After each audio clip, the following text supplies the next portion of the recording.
U.S. President Donald Trump has a well-known affinity for attention from royalty. "I love King Charles," Trump wrote in a post on his Truth Social platform, sharing an article from The Sun that claimed Britain's King Charles is considering offering the U.S. associate membership in the British Commonwealth. Trump's response to the idea of joining the international organization founded on the remnants of the British Empire was simple. "Sounds good to me." Of course, the U.S. has its own complex history with British colonialism, and next year will mark the 250th anniversary of the Declaration of Independence, when the 13 original states broke away from Great Britain. As reported by The Sun, King Charles plans to propose the idea of partial U.S. membership in the Commonwealth during Trump's upcoming visit to the palace, aiming to ease tensions between the White House and Canada, which have been heightened by a trade dispute and diplomatic tensions. Canada, which Trump has suggested could one day become the 51st U.S. state, is also a member of the Commonwealth. However, this should not be confused with U.S. states that use Commonwealth in their names. The British Commonwealth consists of 56 nations, including the United Kingdom and many former British colonies. Leadership.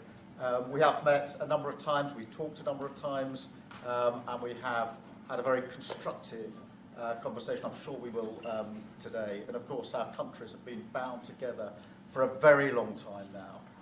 The closest alliance, I think, of any two countries when it comes to prosperity and security. And I know that together we will strengthen that even further. And on issues like Ukraine, thank you for changing the conversation to bring about the possibility that now we can have a peace deal, and we want to work with you to make sure that peace deal is enduring, that it lasts, that it's a deal that goes down as a historic deal, that nobody breaches, and we'll work with you to make sure that that absolutely happens.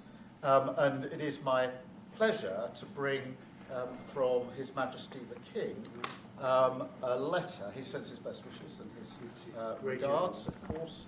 But he also asked me to bear this letter and bring it to you. So can I present the letter from the King? Thank you very much.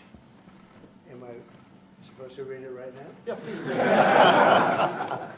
I will do. I've got to tell him what your reaction is, so I need to know. I need to know. He is a great gentleman.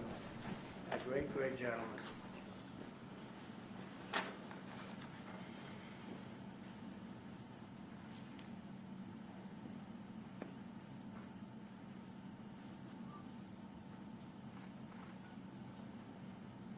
Oh, that's well. Well, that is really nice. I must make sure his signature's on that. Otherwise, it's not quite as meaningful. It is, and that's quite a signature, isn't it? How beautiful. He's a beautiful man, a wonderful man, and we appreciate it. I've known him, gotten to know him very well, actually. First term and now second term. Perhaps you'd like to say what that very important paragraph. Yes, so this is a letter from His Majesty the King. It's an invitation for a second state visit. This is really special. This has never happened before. This is unprecedented.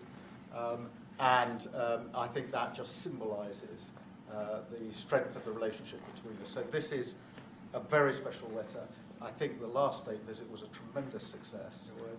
His Majesty the King wants to make this even better than that. So this is truly historic, an unprecedented second state visit. He wants to talk that through with you. And that says at Windsor. That's Yes. really something. Yes. What I haven't got yet is your answer. I do need to. The answer is yes. On behalf of our wonderful First Lady, Melania, and myself, the answer is yes, and we look forward to being there and honoring the King and honoring really your country. Your country is a fantastic country, and it'll be our honor to be there. Thank you very much. Well, thank you very much, Mr. President. I shall happily take that back to His Majesty. Yeah. Thank you. I'm going to keep that one. You'll keep that one.